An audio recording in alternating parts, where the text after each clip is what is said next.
ద్వితీయోపదేశకాండము 8వ అధ్యాయము.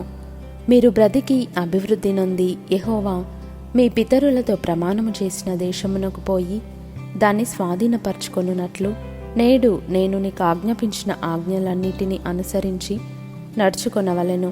మరియు నీవు ఆయన ఆజ్ఞలను గైకొందువో లేదో నిన్ను శోధించి నీ హృదయములోనున్నది తెలుసుకొనుటకు నిన్ను అనచు నిమిత్తమును అరణ్యములో ఈ 40 సంవత్సరములు నీ దేవుడైన యెహోవా నిన్ను నడిపించిన మార్గం అంతటిని జ్ఞాపకము చేసుకొనుము. ఆహారము వలననే గాక యెహోవా సెలవిచ్చిన ప్రతి మాట వలన నరులు బ్రతుకుదురని నీకు తెలియజేయుటకు ఆయన నిన్ను అణచి నీకు ఆకలి కలుగజేసి నీవే గాని నీ పితరులే గాని ఎన్నడెరుగని మన్నాతో నిన్ను పోషించెను. ఈ 40 సంవత్సరములు నీవు వేసుకొనిన బట్టలు పాతగిల్లలేదు, నీ కాలు వాయలేదు. ఒకడు తన కుమారుని ఎట్లు శిక్షించెనో అట్లే నీ దేవుడైన యెహోవా నిన్ను శిక్షించువాడని నీవు తెలుసుకొని ఆయన మార్గములలో నడుచుకొనున్నట్లును ఆయనకు భయపడునట్లును నీ దేవుడైన యెహోవా ఆజ్ఞలను గైకొనవలెను. నీ దేవుడైన యెహోవా నిన్ను మంచి దేశంలో ప్రవేశపెట్టును. అది నీటి వాగులును లోయలలో నుండి కొండలలో నుండి పారు ఊటలును అగాధ జలములను గల దేశము. అది గోధుమలు యవలు ద్రాక్ష చెట్లు అంజూరపు చెట్లు దానిమ్మ పండ్లును గల దేశము. ఒలీవ నూనెయు తేనెయు గల దేశము. కరవు అనుకొనకుండా నీవు ఆహారము తిను దేశము. అందులో నీకు ఏ లోపముండదు. అది ఇనుపరాళ్ళు గల దేశము. దాని కొండలలో నీవు రాగి త్రవ్వి తీయవచ్చును. నీవు తిని తృప్తి పొంది నీ దేవుడైన యెహోవా నీకిచ్చిన మంచి దేశమును బట్టి ఆయనను స్తుతింపవలెను.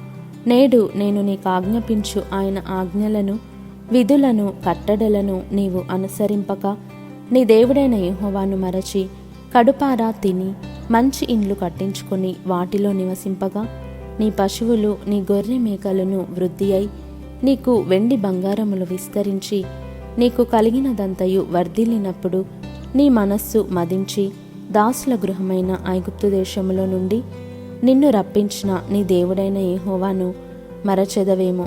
తాపకరమైన పాములను తేళ్లును కలిగి ఎడారి అయి నీళ్లు లేని భయంకరమైన ఆ గొప్ప అరణ్యములో ఆయన నిన్ను నడిపించెను. రాతిబండ నుండి నీకు నీళ్లు తెప్పించెను.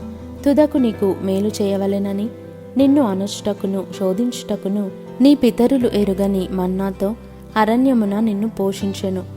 అయితే మీరు మా సామర్థ్యము మా బాహుబలము ఇంత భాగ్యము మాకు కలుగజేసినని అనుకొందురేమో.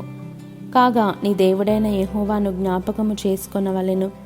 ఏలయనగా తాను నీ పితరులతో ప్రమాణము చేసినట్లు తన నిబంధనను నేటివలే స్థాపింపవలెనని మీరు భాగ్యము సంపాదించుకొనుటకై మీకు సామర్థ్యము కలుగజేయువాడు ఆయనే. నీవు ఏమాత్రమైనను నీ దేవుడైన యెహోవాను మరచి ఇతర దేవతలను అనుసరించి పూజించి నమస్కరించిన ఎడల మీరు నిశ్చయముగా నశించిపోదురని నేడు మిమ్మును గూర్చి నేను సాక్ష్యము పలికియున్నాను. నీ ఎదుట నుండకుండా యెహోవా నశింపజేయుచున్న జనములు వినకపోయినట్టు మీ దేవుడైన యెహోవా మాట మీరు వినకపోయిన ఎడల మీరును వారి వలనే నశించెదరు.